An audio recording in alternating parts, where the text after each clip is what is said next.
कथा उत्सव में आप सभी का स्वागत है। आज मैं आपके लिए लेकर आई हूँ मुंशी प्रेमचंद जी की कहानी सभ्यता का रहस्य। यूं तो मेरी समझ में दुनिया की 1001 बातें नहीं आती। जैसे लोग प्रातःकाल उठते ही बालों पर छुरा क्यों चलाते हैं? क्या आप पुरुषों में भी इतनी नजाकत आ गई है कि बालों का बोझ उनसे नहीं संभलता? एक साथ ही सभी पढ़े लिखे आदमियों की आंखें क्यों इतनी कमजोर हो गई हैं? दिमाग की कमजोरी ही इसका कारण है या और कुछ? लोग किताबों के पीछे क्यों इतना हैरान होते हैं, इत्यादि। लेकिन इस समय मुझे इन बातों से मतलब नहीं। मेरे मन में एक नया प्रश्न उठ रहा है और उसका जवाब मुझे कोई नहीं देता। प्रश्न यह है कि सभ्य कौन है और असभ्य कौन? सभ्यता के लक्षण क्या हैं? सरसरी नजर से देखिए तो इससे ज्यादा आसान और कोई सवाल ही ना होगा। बच्चा बच्चा इसका समाधान कर सकता है, लेकिन जरा गौर से देखिए तो प्रश्न इतना आसान नहीं जान पड़ता। अगर कोट पतलून पहनना, टाई हेड कॉलर लगाना, मेज पर बैठकर खाना खाना, दिन में 13 बार कोको या चाय पीना और सिगार पीते हुए चलना सभ्यता है, तो उन गोरों को भी सभ्य कहना पड़ेगा जो सड़क पर शाम को कभी कभी टहलते नजर आते हैं। शराब के नशे से आंखें सुर्ख, पैर लड़खड़ाते हुए रास्ता चलने वालों को अनायास छेड़ने की धुन, क्या उन गोरों को सभ्य कहा जा सकता है? कभी नहीं। तो यह सिद्ध हुआ कि सभ्यता कोई और ही चीज है। उसका देह से इतना संबंध नहीं है जितना मन से। मेरे इने गिने मित्रों में एक राय रतन किशोर भी है। आप बहुत ही सहृदय, बहुत ही उदार, बहुत अधिक शिक्षित और एक बड़े ओहदेदार हैं। बहुत अच्छा वेतन पाने पर भी उनकी आमदनी खर्च के लिए काफी नहीं होती। 1/4 वेतन तो बंगले की ही भेंट हो जाता है। इसलिए आप बहुधा चिंतित रहते हैं। रिश्वत तो नहीं लेते? कम से कम मैं नहीं जानता। हालांकि कहने वाले कहते हैं, लेकिन इतना जानता हूं कि वह भत्ता बढ़ाने के लिए दौरे पर बहुत रहते हैं। यहां तक कि इसके लिए हर साल बजट की किसी दूसरी मद से रुपए निकालने पड़ते हैं। उनके अफसर कहते हैं, इतने दौरे क्यों करते हो? तो जवाब देते हैं, इस जिले का काम ही ऐसा है कि जब तक खूब दौरे ना किए जाएं, रियाया शांत नहीं रह सकती। लेकिन मजा तो यह है कि राय साहब उतने दौरे वास्तव में नहीं करते जितने कि अपने रोज नामचे में लिखते हैं। उनके पड़ाव शहर से 50 मील पर होते हैं। खेमे वहां गड़े रहते हैं, कैंप के अमले वहां पड़े रहते हैं और राय साहब घर पर मित्रों के साथ गपशप करते हैं। पर किसी की मजाल है कि राय साहब की नेक नियति पर संदेह कर सके? उनके सभ्य पुरुष होने में किसी को शंका नहीं हो सकती। एक दिन मैं उनसे मिलने गया। उस समय वह अपने घसियारे दमड़ी को डांट रहे थे। दमड़ी रात दिन का नौकर था, लेकिन घर रोटी खाने जाया करता था। उसका घर थोड़ी ही दूर पर एक गांव में था। कल रात को किसी कारण से यहां ना आ सका, इसलिए डांट पड़ रही थी। राय साहब, जब हम तुम्हें रात दिन के लिए रखे हुए हैं तो तुम घर पर क्यों रहे? कल के पैसे कट जाएंगे। दमड़ी, हुजूर, एक मेहमान आ गए थे, इसी से ना आ सका। राय साहब, तो कल के पैसे उसी मेहमान से लो। दमड़ी, सरकार, अब कभी ऐसी खता ना होगी। राय साहब, बकबक मत करो। दमड़ी, हुजूर। राय साहब, 2 रुपए जुर्माना। दमड़ी रोता हुआ चला गया। रोजा बख्शाने आया था, नमाज गले पड़ गई। 2 जुर्माना ठुक गया। खता यही थी कि बेचारा कसूर माफ कराना चाहता था। यह एक रात को गैर हाजिर होने की सजा थी। बेचारा दिन भर काम कर चुका था, रात को यहां सोया ना था। उसका दंड। और घर बैठे भत्ते उड़ाने वालों को कोई नहीं पूछता, कोई दंड नहीं देता। दंड तो मिले और ऐसा मिले कि जिंदगी भर याद रहे, पर पकड़ना तो मुश्किल है। दमड़ी भी अगर होशियार होता तो जरा रात रहे आकर कोठरी में सो जाता। फिर किसे खबर होती कि वह रात को कहाँ रहा? पर गरीब इतना चंट ना था। दमड़ी के पास कुल 6 बिस्वे जमीन थी, पर इतने ही प्राणियों का खर्च भी था। उसके 2 लड़के, 2 लड़कियां और स्त्री, सब खेती में लगे रहते थे। फिर भी पेट की रोटियां नहीं मयस्सर होती थी। इतनी जमीन क्या सोना उगल देती। अगर सबके सब घर से निकल मजदूरी करने लगते तो आराम से रह सकते थे, लेकिन मोरूसी किसान मजदूर कहलाने का अपमान न सह सकता था। इस बदनामी से बचने के लिए 2 बैल बांध रखे थे। उसके वेतन का बड़ा भाग बैलों के दाने चारे ही में उड़ जाता था। ये सारी तकलीफें मंजूर थी, पर खेती छोड़कर मजदूर बन जाना मंजूर न था।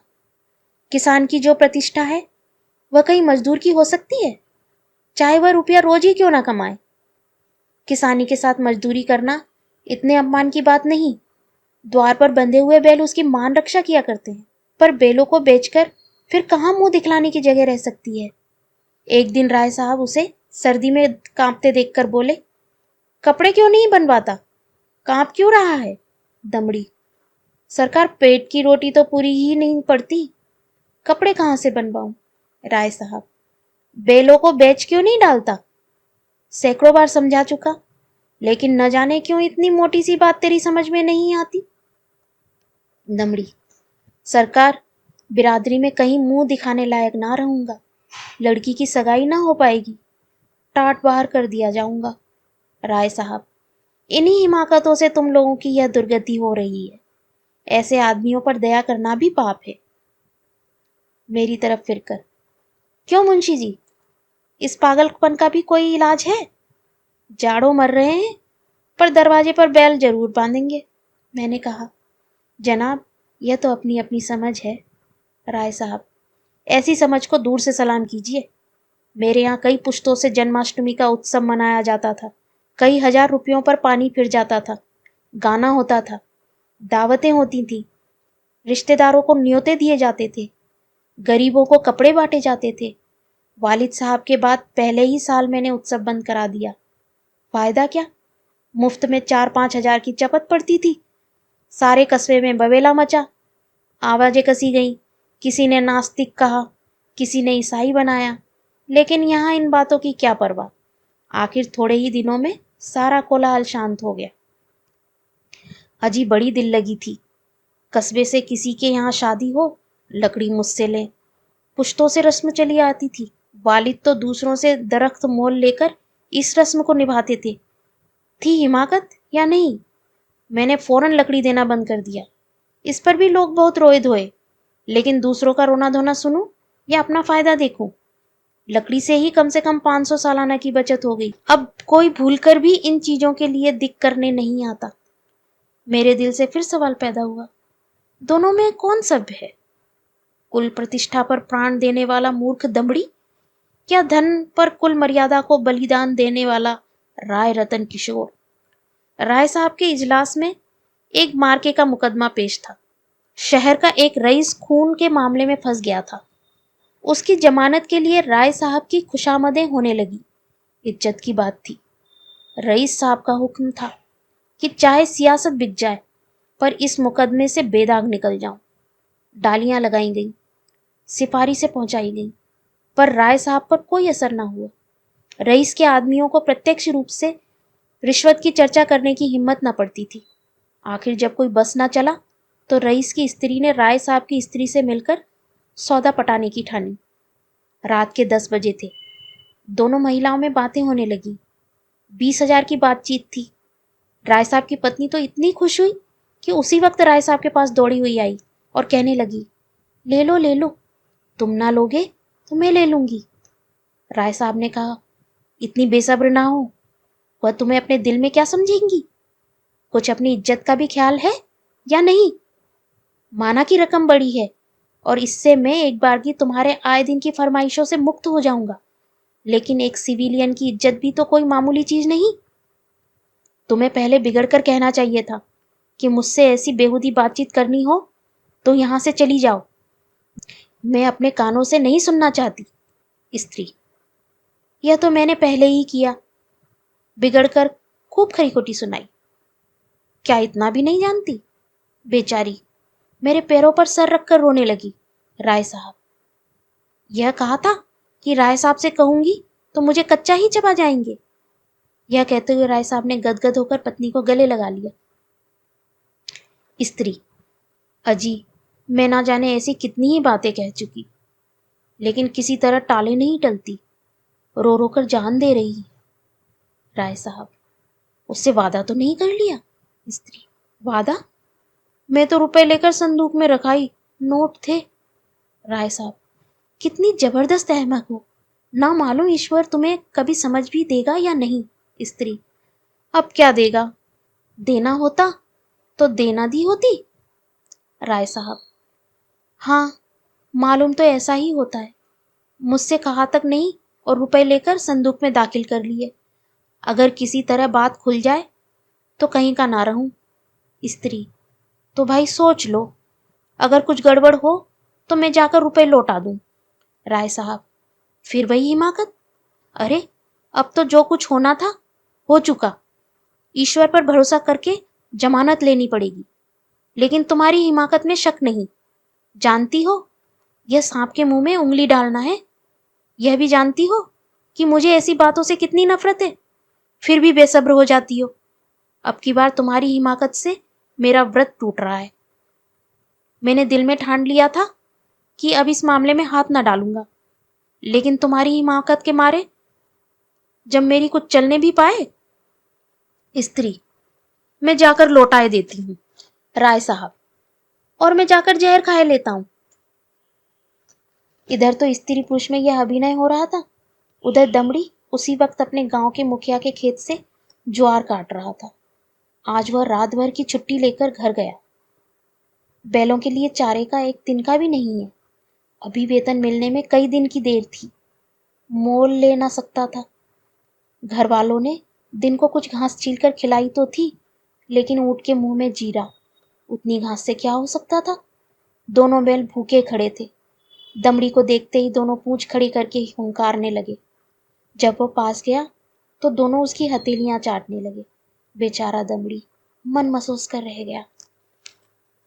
सोचा, इस वक्त तो कुछ नहीं हो सकता, सवेरे किसी से कुछ उधार लेकर चारा लाऊंगा। लेकिन जब 11 बजे रात उसकी आंखें खुली तो देखा कि दोनों बैल अभी तक नांद पर खड़े हैं। चांदनी रात थी। दमड़ी को जान पड़ा कि दोनों उसकी ओर उपेक्षा और याचना की दृष्टि से देख रहे हैं। उसकी क्षुधा वेदना देखकर उसकी आंखें सजल हो आईं। किसान को अपने बैल अपने लड़कों की तरह प्यारे होते हैं। वह उन्हें पशु नहीं, अपना मित्र और सहायक समझता। बैलों को भूखा खड़े देखकर नींद आंखों से भाग गई। कुछ सोचता हुआ उठा, हंसियां निकाली और चारे की फिक्र में चला। गांव के बाहर बाजरे और ज्वार के खेत खड़े थे। दमड़ी के हाथ कांपने लगे, लेकिन बैलों की याद ने उसे उत्तेजित कर दिया। चाहता तो कई बोझ काट सकता था, लेकिन वह चोरी करते हुए भी चोर न था। उसने केवल उतना ही चारा काटा जितना बैलों को रात भर के लिए काफी हो।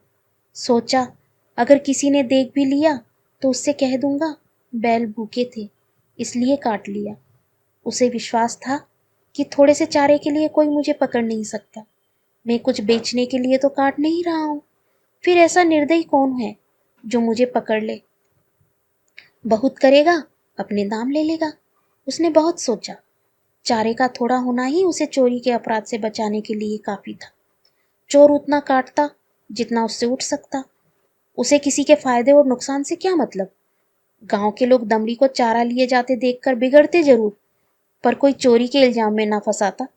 लेकिन संयोग से हल्के के थाने का सिपाही उधर जा निकला।